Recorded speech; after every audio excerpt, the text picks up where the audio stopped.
이 구약 시대의 모든 역사들이 보면은 하나도 그냥 일어난 사건이 없다는 것을 알게 됩니다. 성경이 그렇잖아요. 참새 한 마리가 떨어지는 것도 하나님의 뜻이 없이는 떨어지지 않는다고 그랬는데, 하나님이 몇천 년 동안 역사하신 이 모든 역사가 한 가지도 우연히 일어난 것은 없다라는 거예요. 하나님은 이렇게 완전히 역사를 주관하실 수 있는, 우리는 주관할 수 없는 게 너무 많아요. 그죠? 우리는 마음은 있어도 현실적으로 하기 힘든 게 너무나 많은데, 하나님은 다 하실 수 있는데 하나님이 하실 수 없는 게 있어요. 하나님이 다 하실 수 있는데 하실 수 없는 거, 하나님은 거짓말을 못 하세요. 하나님은 그리고 죄를 못 지세요. 또 못 하시는 게 있어요. 아주 중요한 건데 여러분들 잘 이해하셔야 되는데요, 하나님이 인간들 빼고는 다 자유의지라는 걸 사실 주지 않으셨어요. 자유의지가 있는 것 같은데 사실은 동물들은요, 자유의지가 있는 것처럼 본능으로 사는 거예요. 그러니까 본능에 의해서 사는 거지 자유의지가 없어요, 동물들은요. 근데 하나님의 형상대로 지은 유일한 창조물이 있어요. 인간인 줄로 믿습니다. 우리 옆에 분들 오늘도 한번 다시 보시면서, 당신은 하나님의 형상으로 창조 되셨군요. 말이 좀 이상하다. 당신을 보니 하나님을 보는 것 같습니다.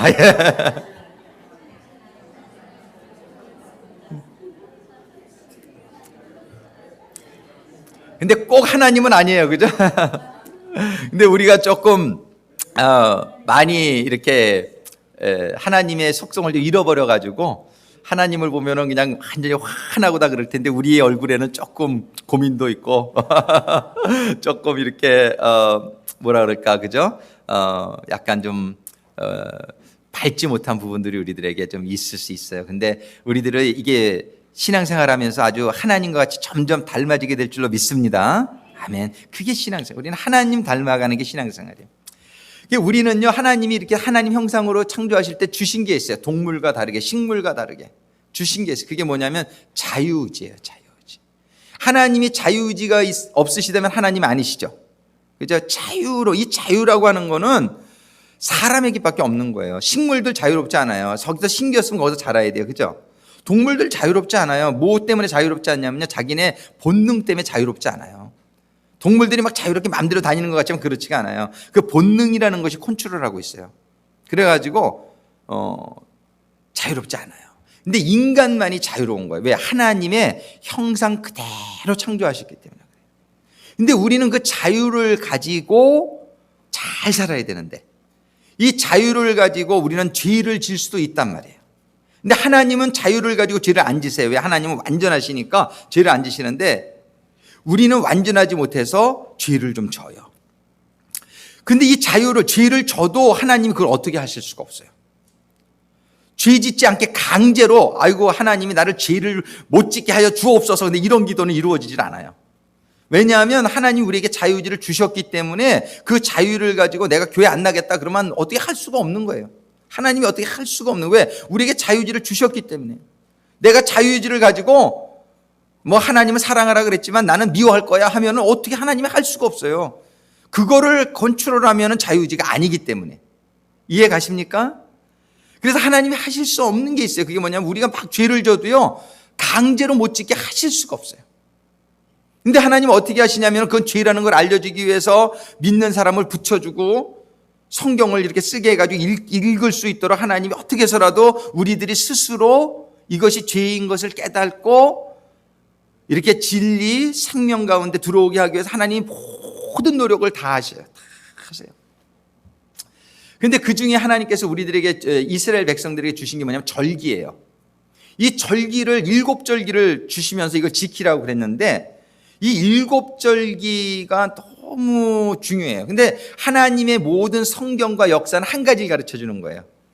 하나님이 가르쳐 주시는 건 뭐냐면은 구원받아라예요. 구원받아라. 구원받는 데 필요한 거를 가르쳐 주시는 거예요. 하나님은 사랑을 가르쳐 주시고 하나님을 가르쳐 주시고, 그러면서 우리가 하나님을 깨닫고 사랑을 깨닫고 사랑의 삶을 살아가면서 구원받으라는 거예요. 결국 구원받아 가지고 우리는 영원히 행복하라는 게 하나님의 뜻이에요. 그래가지고 이제 모든 게 그렇던데 성경의 내용은 전부 여기에 초점을 맞춰줘야 돼. 성경의 내용이 어떤 사람은 읽으면서 내가 이 세상에서 성공하고 그런 거에 초점을 맞추면은 그건 잘못된 거예요. 이 세상에서 괜히 너무 잘 나가면은 오히려 구원은 잃어버릴 수도 있어요. 세상이 너무 좋아가지고 하나님을 이렇게 잘 안 찾을 수 있거든요. 그러니까 우리는 이 포커스를 잘 맞춰야 돼요. 그죠? 방향성을 잘 잡아야 되는데 우리 신앙의 방향성이 이 세상에서 잘 먹고 잘 살라는 게 아니에요. 그럴 것 같으면 예수님이 십자가에 안 죽으셨죠. 예수님은 우리의 모델인데 예수님은 이 세상에서 아주 힘들게만 홈레스처럼 살다가 십자가에 죽으셨거든요. 근데 하나님이 우리들에게 주기를 원하시는 건 이 정도 100년 정도의 축복이 아니에요. 하나님이 우리들에게 주시기 원하시는 것은 영원한 축복이거든요. 근데 이 영원한 축복, 여러분들도 옛날에 다 해봤지만 사업이 성공하려면 어떻게 해야 돼요? 고생 좀 해야죠. 그냥 성공되는 게 있어요? 좋은 대학 가려면 어떻게 돼요? 공부 좀 해야죠. 남들 잠잘 때 나 공부 좀 해야지 좋은 대학 가고, 남들 놀 때 나 일해야지 좀 사업도 성공하는 거죠. 천국은 그냥 가는 게 아니에요. 남들 이 세상에서 배짱이처럼 막 놀 때 좀 천국에 대해서 깨닫고 천국 가기 위해서 노력하는 사람들이 가는 거예요. 물론 노력으로만 가는 건 아니에요. 하나님의 은혜로 우리가 가는 건데, 그 하나님의 은혜 안에 하나님이 하라고 하신 게 있어요. 우리 보고 변화되고 성숙되라는 거예요. 그리고 하나님의 말씀에 순종해서 살라는 거예요. 근데 이게 잘 안 되거든요. 그래서 하나님은 이 세상의 삶 동안에 모든 초점을 이 땅의 소망을 두지 말고 하늘의 소망을 두라고 말씀하시는 이유는, 땅의 소망을 뒀다가는 천국 못 가게 되기가 참 쉽기 때문에 그런 거예요.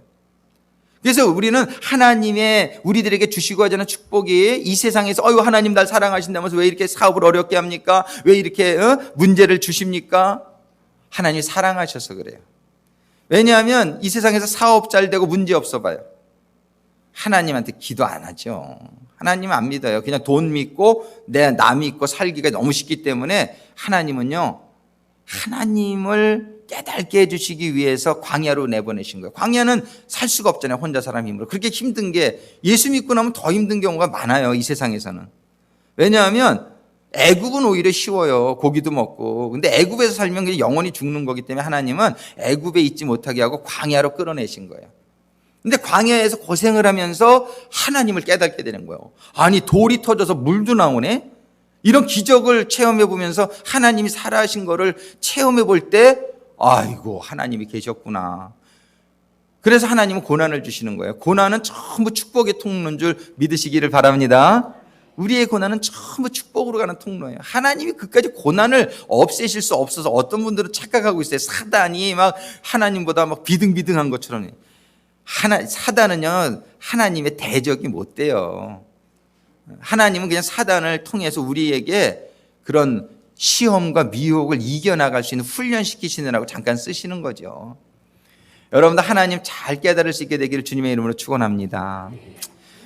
정말 하나님을 잘 깨닫게 해주신 하나님이 말씀도 주시고 역사를 주시고 다, 근데 그 중에 하나가 7절기예요. 7절기. 근데 7절기를 지난주에 간단히 말씀드렸는데 너무 간단히 말씀드린 것 같아가지고서 기도하는데 하나님 이걸 좀 한 주씩 이렇게 나눠서 7주 동안 제가 7절기를 가지고 이 구원을 여러분들이 연결해서 이해할 수 있도록 도와드리길 바라는데, 하다 보니까는 너무 힘들어요. 25분, 30분 설교하는데 6월절을 설명한다는 것이 너무 어려워요. 서론으로 벌써 한 15분이 갔네. 근데 참 이 6월절이요, 이 절기 중에 첫 번째 절기예요. 한번 따라 하겠습니다. 7절기 6월절. 두 번째는 뭐예요? 무교절. 그거 지나면 초실절. 그거 지나면 오순절. 그거 지나면 나팔절. 그거 지나면 대속죄일. 그럼 끝나는 거예요. 이제 마지막 절기는 뭐냐면은 축제예요. 장막절. 예, 장막절. 이거는 우리가 할 건 아무것도 없어요. 장막절은 그냥 너무너무 기쁜 날이에요. 항상 우리는 6일 동안 일하고 7일 날 쉬라 그랬잖아요. 그죠? 절기도 사실은 6번째까지 절기가 중요해요. 근데 7번째 절기는 최고의 절기예요. 그건 뭐냐면은 하나님과 함께 함이 이루어지는, 완성이 되는 절기예요. 그래서 이 마지막 절기, 장막절이 최고로 축복인데, 이 장막절에 이르기까지는요, 6월절을 지나 무교절을 지나 초실절을 지나 오순절을 지나 나팔절을 지나 대속죄를 지나가야만 장막절을 맞이할 수가 있어요. 이게 1년에 한 번 도는 건데요, 6개월 동안 돌아요. 이게 1월 달에 시작해서 1월 14일 날 시작해서 7월 21일 날 끝나요. 근데 요 6개월 동안의 이 절기가 참 중요한데요. 오늘은 6월절을 여러분들이 공부를 잘 해야 되는데 6월절이 우리들에게 무엇을 의미하냐? 여러분들 6월절들 잘 아실 거예요. 제가 그 6월절 한번 거기다 써놨는데 같이 한번 읽어볼까요? 6월절 조금 내려보세요. 6월절 같이 읽습니다. 400여 년간 애굽에서 종살이 하던, 크게 읽어보세요.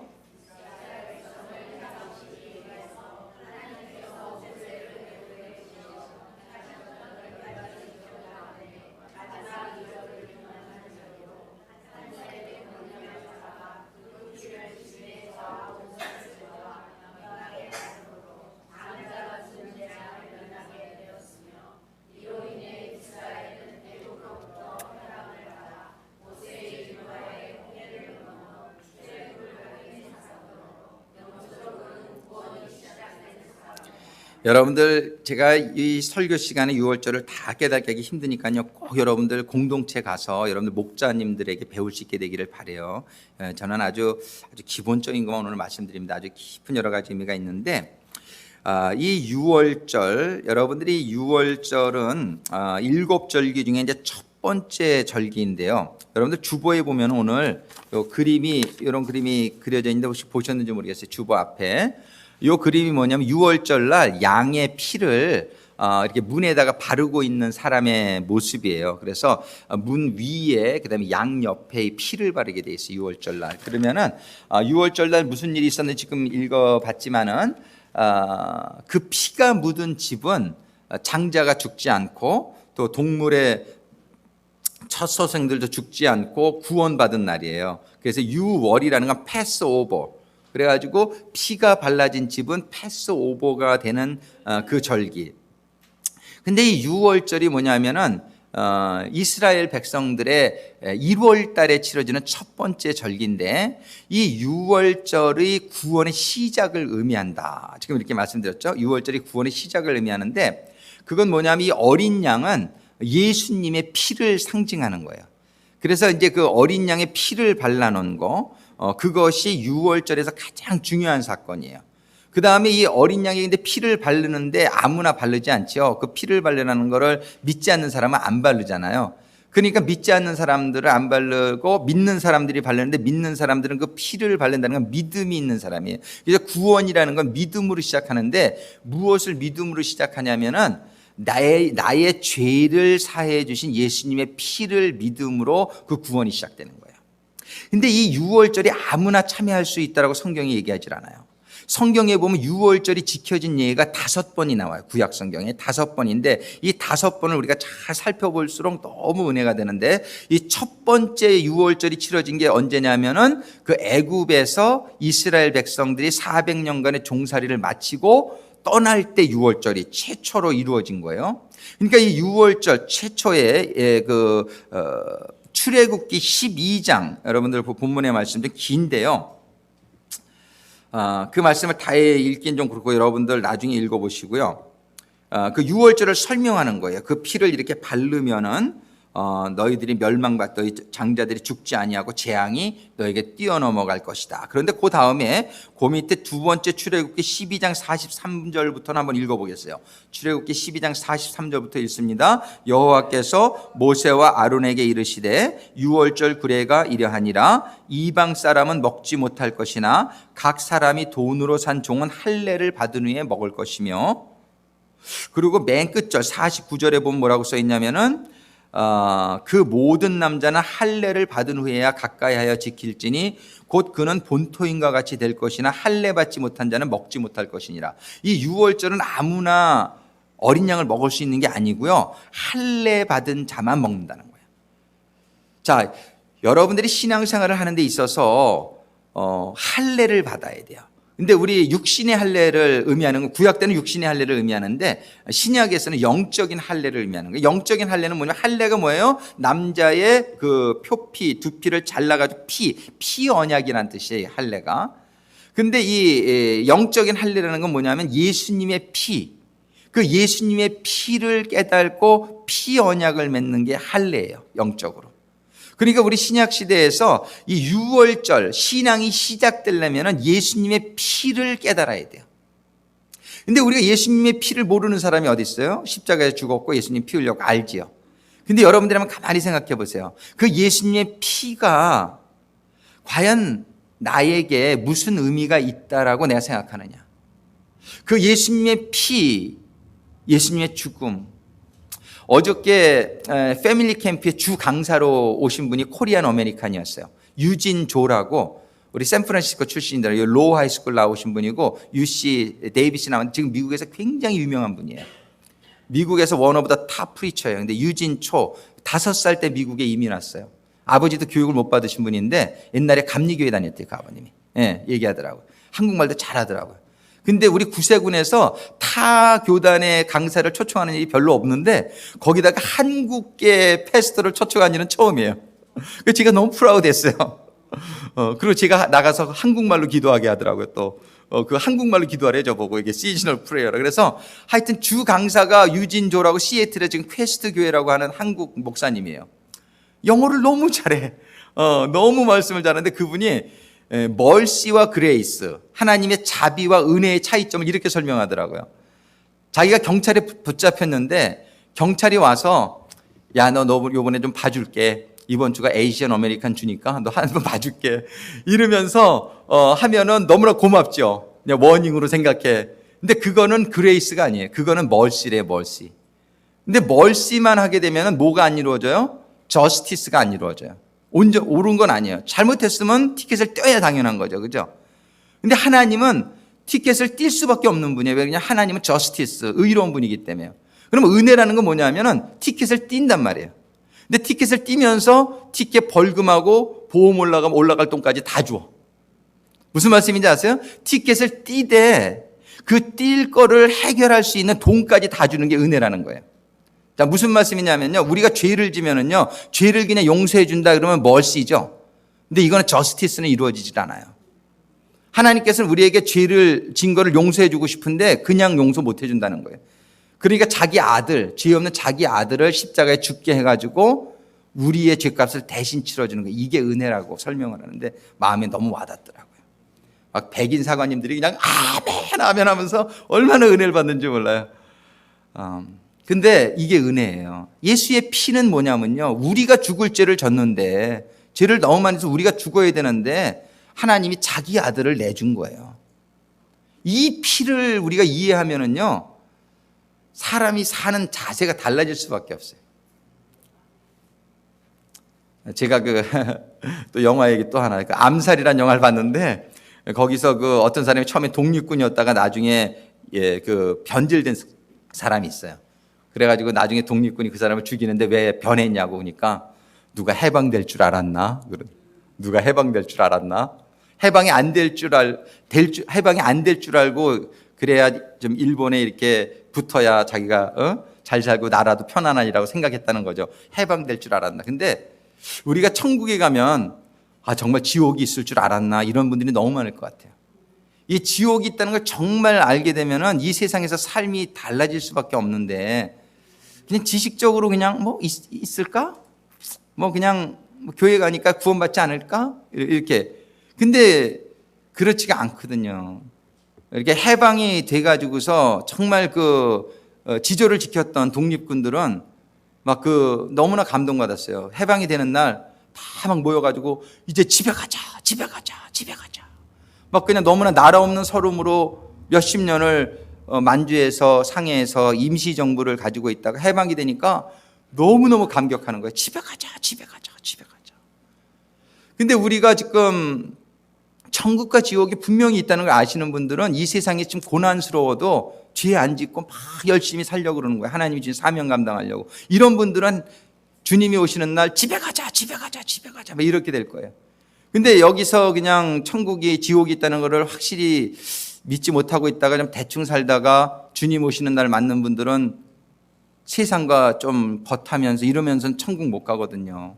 그러니까는 그런 분들은 천국이 지옥이 있을 줄 알았나 이런 소리 하게 되지 않을까. 그 영화 보면서 마음이 얼마나 짠한지. 천국과 지옥은 오늘 닥트린 맨 마지막에서 했지만 천국과 지옥은 분명히 있는 줄로 믿으시기 바랍니다.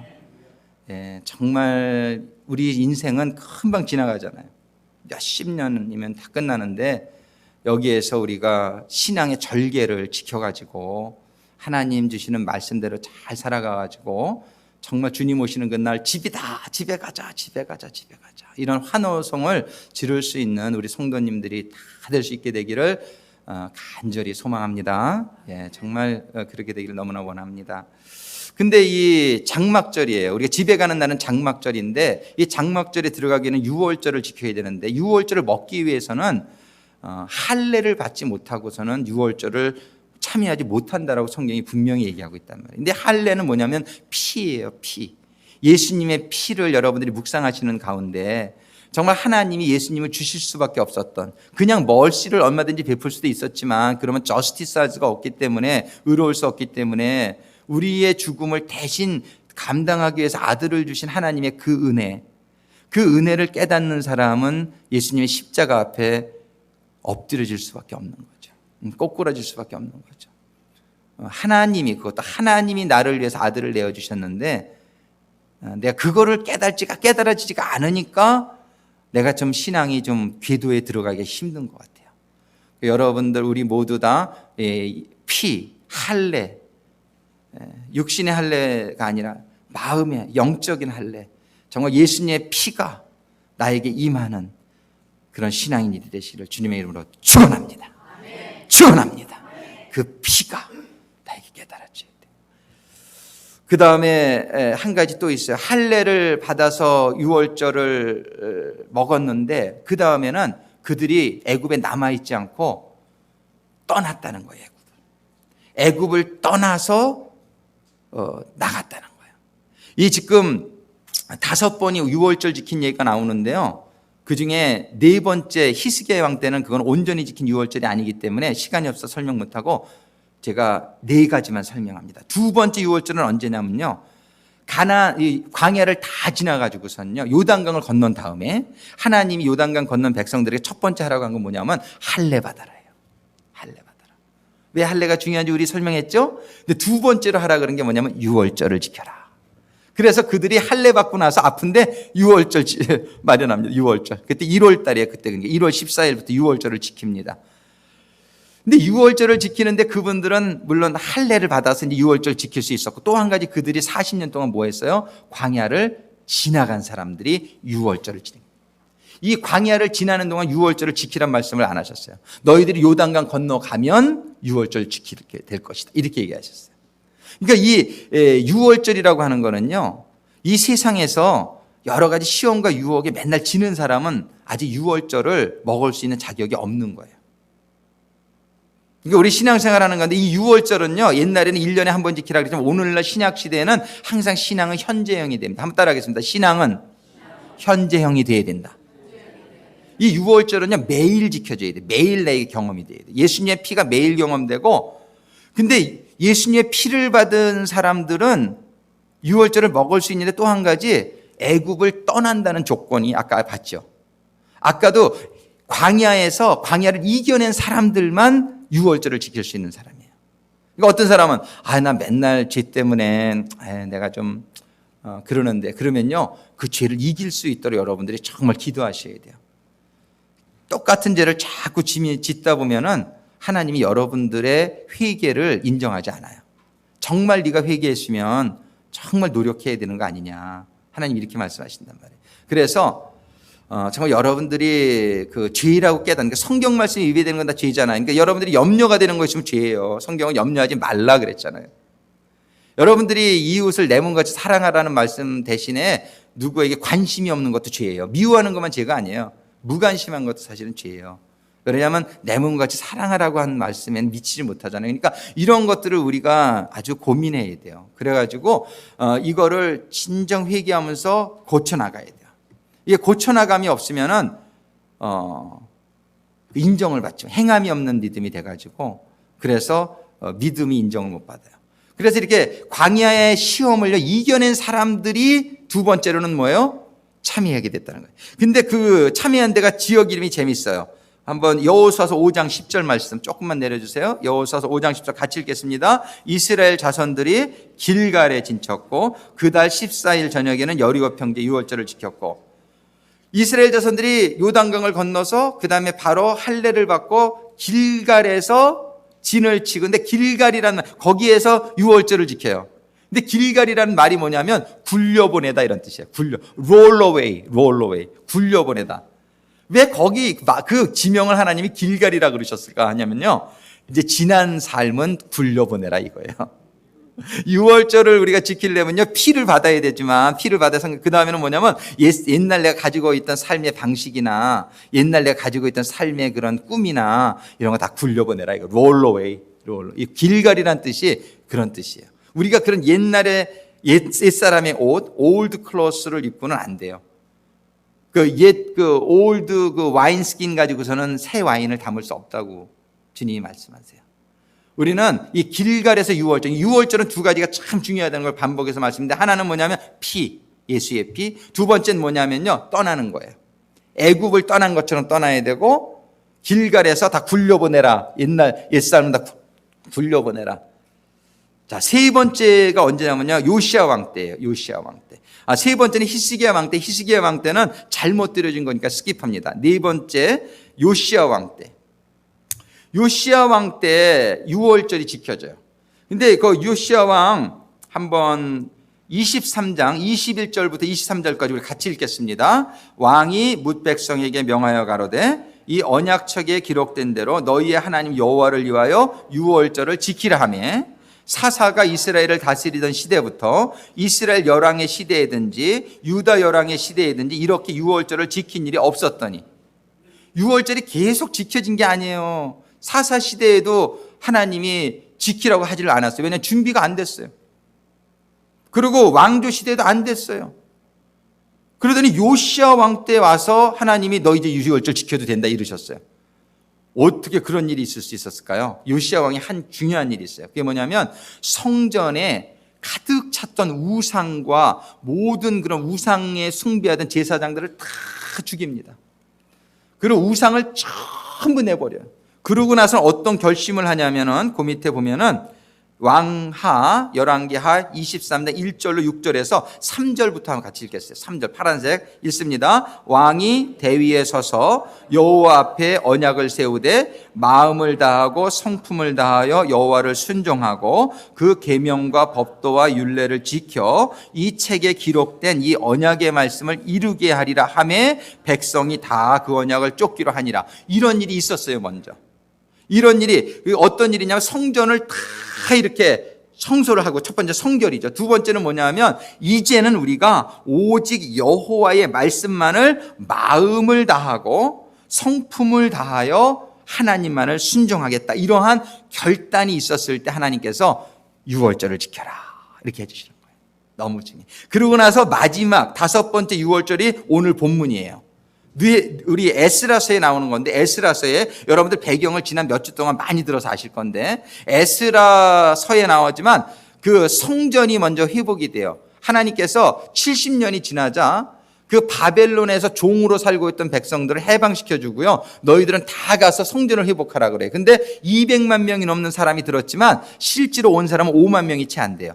그러니까 2% 정도예요. 근데 그 사람들이 예루살렘에 와서 성전이 재건되었을 때 하나님이 유월절을 지켜라 그래요. 성전이 재건되었으면 꼭 장막절을 지켜라 그럴 것 같은데 그렇지 않아요. 성전이 재건되었을 때 유월절을 지키라 그래요.